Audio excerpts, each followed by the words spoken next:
윤차관의 맛있는 바다 이야기 시작하겠습니다. 여러분, 한참 더울 때 또는 땀 흘리고 운동하고 나서 뭐 드시는 게 제일 좋은가요? 시원한 맥주 한 잔 좋죠. 여러분, 맥주 드시면은 안주는 뭘로 드세요? 여러 가지 있죠. 맥주 안주야 땅콩도 있고 오징어도 있고 여러 개 있죠. 여러분, 그 중에 하나가 우리 먹태, 노가리 이런 거 아닌가요? 그죠? 시원한 맥주에 먹태와 노가리면 아주 기가 막힌 환상의 조합 아닌가 그렇게 싶습니다. 여러분, 명태 좋아하시죠? 먹태와 노가리가 바로 명태거든요. 노래도 있지 않습니까? 얼마나 명태가 유명하면 노래까지 있을 정도니까요. 이 저음의 바리톤으로 부르는 명태 노래는 아주 참 들을만 하지 않은가 싶습니다. 맥주 한잔 드시면서 명태 노래 듣는 것도 굉장히 운치가 있습니다. 여러분, 정말 명태는요, 팔방미인 생선 아닌가 그렇게 생각이 듭니다. 우리나라 사람들은 정말 명태 없이는 아마 생선 얘기를 하기가 어렵지 않나 싶습니다. 우리나라 생선, 국민 생선 그러면 아마 명태, 고등어, 요 두 가지가 아닐까, 그 정도 생각이 들죠. 물론 이제 오징어도 있고 멸치도 있고 그렇지만 아마 가장 대표적으로는 그렇게 생각을 하지 않을까 싶습니다. 우리는 근데 여러분 명태라고 이렇게 얘기하잖아요. 명태는 우리가 이제 생선 그 자체를 얘기를 하는 건데, 명태가 조금 바뀌고 가공하고 이런 거에 따라서 이름이요 30가지가 넘습니다. 여러분, 혹시 기억나세요? 무슨 북어, 동태, 황태, 흑태, 먹태, 노가리, 저도 이 이름 다 기억이 잘 안 나요. 코다리 이런 등등 엄청나게 많죠. 한 30가지 된다니까요. 여러분 다 한번 기억해 보시면, 쓰시면 아마 A4지를 한 반은 나올 겁니다.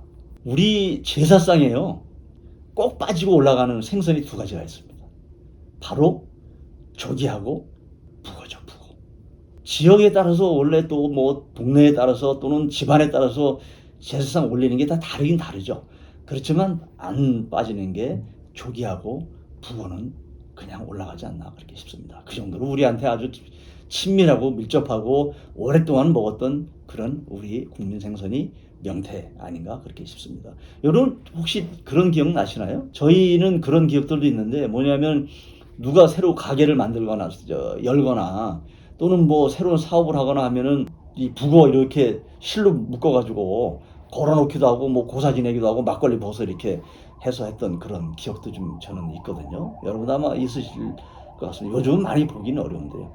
그리고 이제 어쩌다가는요, 새로 차를 사면은 북어 대가리라고 그러죠. 북어 대가리 이렇게 해가지고 거기다가 이렇게 차에다가 막걸리 붓기도 하고, 어떤 사람은 그 북어 대가리를요 이 본네트 열어가지고 거기다가 이렇게 봉안해 두는 사람도 있고 그랬었어요. 그런 식으로 이 북어가, 명태가 그거 보면 아마 우리 어떻게 보면 신앙적인 어떤 그런 경지까지 올라가 있는 그런 생선이 아닌가 그렇게 싶습니다. 우리가 아마 명태를 우리 민족이 제일 좋아하는 그런 민족이 아닌가 그렇게 싶습니다. 동양에서도요, 일본도 명태를 좋아합니다. 근데 일본은 주로 살보다는 명란 젓갈을 좋아하죠. 젓갈보다 명란 알. 그죠? 우리는 근데 명란 젓갈도 좋아하고 명란 알도 좋아하지만요. 명란도 좋아하지만 머리부터 발끝까지, 머리부터 꼬리까지 하나도 버리지 않고 몽탕 다 먹습니다. 머리는 다 몽탕 다 이렇게, 그것도 그냥 아주 푹 과서 먹으면 이 뼈까지 다 씹어 먹을 정도로 이렇게 다 먹지 않습니까? 하다못해 우리 이 명태로 만든 젓갈 중에서는요, 아가미젓도 있어요. 아가미 젓갈. 아니, 세상에 우리 말고 아가미로 젓갈 닮아서 먹는 민족이 있습니까? 없습니다. 명태 우리 껍질, 그 콜라겐 많다고 그래가지고 그것도 다 볶아 먹고 그렇게 해 먹잖아요. 그러니까 정말 명태는요, 하나도 버리지 않는 그런 명태 아닌가 싶습니다. 그래서 우리는요, 명태는 팔방미인이고 법의 덩어리다, 그렇게 얘기하죠. 이런 명태가 우리나라 동해안에서 요즘에 정말 찾기 어렵습니다. 80년대까지는요, 90년대 초까지 동해안에서 명태가 엄청 잡혔습니다. 10몇만 톤씩 잡혔으니까요. 그래서 명태철 겨울 되면요, 온 동네 사람들이 나와서 명태 막 저 선별하고 뭐 크기대로 정리하고 난리가 났었죠. 그래서 온 동네가 아주 명태 천지였습니다. 근데 지금은 어떻습니까? 지금은 명태가 없습니다. 1년에 1톤도 안 잡혀요. 1톤도 안 잡힌다니까요. 왜 안 잡힐까요, 여러분? 누구는 그렇습니다. 아, 기후변화 때문에 뭐 수온이 올라가서 뭐 다 없어졌어. 뭐 그렇게 얘기도. 그것도 맞는 얘기죠. 그런데 더 중요한 얘기는요. 여러분, 노가리라고 아십니까? 노가리. 우리 맥주 먹을 때 우리 작은 생선 그 빼짝 마른 거 이렇게 찢어서 먹는 거, 고추장이나 이렇게 고추 찍어서 먹는 거, 바로 그게 노가리거든요. 노가리는 뭐예요? 노가리가 새로운 생선인가요? 아니면 명태 새끼인가요? 여러분, 노가리는요, 명태 새끼입니다. 명태가 어린 명태가 노가리인 거죠. 1980년도, 90년도 이때 들어서요, 명태가 점점 줄어드니까요, 노가리를 찾기 시작했습니다. 그래서 논란이 일어났습니다. 이 노가리가 새로운 어종인가? 아니면 명태의 새끼인가? 그 논란이 한 10여 년 이상 됐습니다. 그런 와중에 그만 어린 노가리까지 다 잡게 되었습니다. 그러다 보니 2000년 들어서는요, 큰 명태는커녕 어린 노가리도 점점점 우리 동해안에서 사라져 버렸습니다. 그래서 지금은요, 명태도 못 잡고 노가리도 지금 잡을 수가 없는 그런 상황이 됩니다. 우리가 물고기는 머리 나쁘다 그러잖아요. 그래서 뭐 낚시하면 걸리면 또 잡힌다고 그렇게 이야기하지 않습니까? 근데 아무리 머리 나쁜 우리 명태, 머리 나쁜 물고기라도 10몇 년 동안 계속 거기 가면 어린 새끼부터 계속 잡아버리고 그러는데 거기에 계속 가고 싶겠습니까? 아마 야, 이제 저긴 다시 가지 말자, 아마 그렇게 회의를 하지 않았을까 그렇게 싶습니다.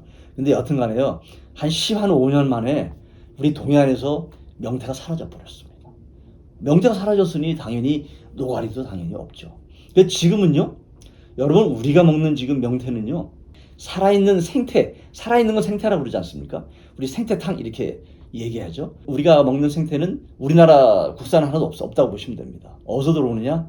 일본의 홋카이도 쪽에서 냉장 상태로 들어오는 게 바로 생태입니다. 우리가 먹는 동태전, 동태탕 뭐 이거는 전부 러시아의 해역에서 있는 오츠크해, 사할린 이 근처에서 우리가 원양 어선에 잡거나 아니면 수입을 해서 우리가 잡아오는 그러한 생선이죠. 그렇게 보시면 되겠습니다. 그래서 우리나라 지금 동해안에서 잡는 우리 명태는 지금 하나도 없습니다. 저는 우리가 잘 지금 이제 명태를 우리 동해안에서 잡기 위해서 노력들을 많이 했죠. 근데 이제 뭐 안 오는 걸 어떻게 하겠습니까? 그래서 이제 방법을 찾아서 이런 것도 이제 우리가 고민을 했어요. 명태를 우리가 부화를 시켜서 그걸 우리 동해안에다가 이렇게 치어를 이렇게 방류를 하면 다시 우리 동해안에 이렇게 좀 명태가 좀 자원이 회복이 되지 않을까, 이런 고민을 했습니다. 그런데 그렇게 하려고 그러면 명태 알이 있어야 되잖아요. 그 부화를 시키려고 그러면 명태 치어를 만들려면 명태 알이 있어야 되는데 그 살아있는 알이래 부화가 되죠. 그래가지고요, 여러분, 현상금을 우리가 건다고 하지 않습니까? 우리 무슨 뭐 범죄자 중에서 아주 흉악범이나 이런 사람도 현상 1,000만 원 뭐 1억 이렇게 걸잖아요. 정부에서요, 우리나라에서 명태에다가 현상금을 걸었다니까요. 명태 한 마리에, 살아있는 명태를 잡아오면 한 마리당 50만 원 현상금을 걸었어요. 여러분, 물고기에 현상금 걸린 물고기 들어보셨습니까? 바로 명태가 현상금 걸린 물고기입니다. 한 마리 50만 원이었습니다. 그리고 여러 마리 잡았죠. 여러 마리. 그래서 그때 동해안에서 어부들이 잡아오셨어요. 그래서 50만 원씩 드렸죠. 그래서 그걸 이제 가지고 이제 부화를 시켰습니다. 알 동해안에다가 보냈죠. 근데 이제 이게 명태는 순환을 합니다. 그래서 회유를 하는 어종이기 때문에 또 찬물에는 아니죠. 따뜻한 물에 안 자라요. 찬물에 자라기 때문에 지금은요, 이 명태가 저 찬물 쪽에서만 자라고 위에서 자라는 겁니다. 그래서 북한 쪽에서도 요 동해안 쪽 이 원산까지만 내려온다고 그렇게 얘기를 하네요. 지금요. 과학자들이 그렇게 얘기를 합니다. 그래서 이 명태가 우리나라 속초, 고성, 간성까지 내려왔으면 좋겠는데, 저는 이제 수온 때문에 안 내려온다는 것도 조금 이제 의문이 드는 게, 아니 원산하고 이 동해안의 고성, 간성, 속초하고 수온 차이가 얼마나 나겠어요? 별로 안 나거든요, 사실은요. 거기 갔다 보시면 되거든요. 근데 거기까지 안 내려오는 거거든요. 그거 보면 아마도 워낙 이쪽에서 많이 우리가 그동안에 명태를 잡았고 또 어린 명태인 노가리까지 잡았기 때문에 그래서 안 내려오는 것이 아닌가 그렇게 생각을 합니다. 그래서 사실은요 우리가 책임입니다. 우리의 책임이라고 봐야 되죠. 그래서 우리가 앞으로 이 명태를 다시 회복시키기 위해서는 우리가 책임감을 가지고 우리 스스로 노가리도 좀 덜 드시고요. 이제 큰 동태 이렇게 황태 찢어서 드시고요. 어린 노가리 좀 안 드셨으면 좋겠습니다. 우리 여러분 쥐치포 아시죠? 쥐치포. 한때에 뭐 90년대까지 2000년대까지 쥐치포만 난리가 났습니다. 온 뭐 안주하면 다 쥐치포만 먹었죠. 옛날에 쥐치는요 생선도 아니었어요. 그냥 버릴 정도로 그렇게 아주 흔한 생선이었습니다. 남해안 서해안에서요. 근데 하도 쥐치포를 많이 우리가 잡아가지고 포를 떠서 먹다 보니까 옛날에 쥐치포는요 여러분 굉장히 두꺼웠습니다. 근데 지금은 아주 종이책처럼 얇죠. 그만큼 귀한 생선이 됐죠. 그 지금은 얼마나 귀한지 회로 먹지 않습니까? 회로다가. 똑같은 운명입니다. 여러분 우리의 명태와 지금 노가리, 우리 쥐치포, 쥐치의 이 운명이 참 같지 않습니까? 어느 날 이러다간요 이 해안에서 쥐치와 명태, 노가리 아예 구경도 못할 날이 오지 않을까 싶습니다. 여러분 우리가 맛있게 먹는 그런 이 안주에도 이런 또 비극적인 뭐 비극이라기보다는 그렇지만 너무 아쉽고 안타까운 그런 스토리들이 있습니다. 이 오늘 여러분 이 맥주에 안주 드실 때 작은 노가리 대신 큰 명태, 다 큰 것이 명태고 황태고 흑태고 먹태거든요. 그걸 좀 드셨으면 좋겠습니다. 오늘 좀 아쉬움을 좀 담아가면서 아쉬움을 삭히는 의미에서 여러분 우리의 가곡 명태 한번 들어보시면 좋겠습니다. 현상 걸린 물고기 명태의 얘기였습니다. 감사합니다. 고맙습니다.